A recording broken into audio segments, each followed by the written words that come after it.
mi woni Aissata Diallo Kureteli secteur Tougué ko ngatiri aray di arno do seedaji ko di arno do hari ko dubbe hino do hari ko don di wonno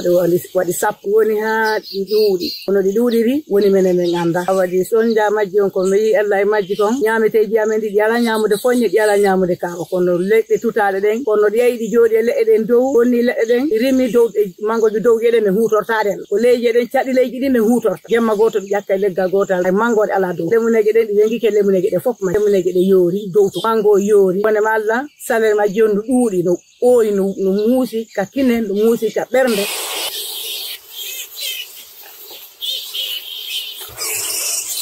ame jibike men maapiki don leɗɗe ko men nyamata ko men wurira ɓiɓɓe amen ɓe nyama konto men wurata wooti leɗɗe on fof leɗɗe ɗen kadi ko don notade ɗe kon peɗali majje on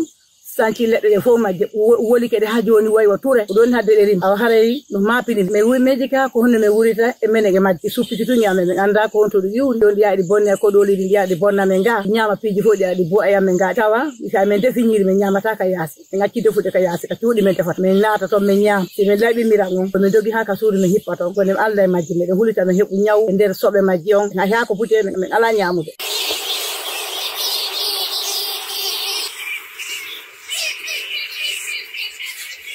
ale ko seede on min holli on bu'aje den seede on ko dum min holli nyamata ko won hadde min nyama min holaki ko tan hebu ella e nder mum leɗɗe den ko di bonni kon du yahay leɗɗe temdere joni e nder hodon kon gila leggal mango hebi leggal piya ko boni e hodon kon are dum do mede wi ella dum do moƴƴa kade rimi don ko don min hittinta men waji min kuta di wala nyamude men kadi ber ko min hitti on nyalla ittude so wi e yontere wotere ko mangore mi yata e kure ko mi yaltu men yaha mi ka kodoli go me ya men dabbo ya mango ma men soda tuge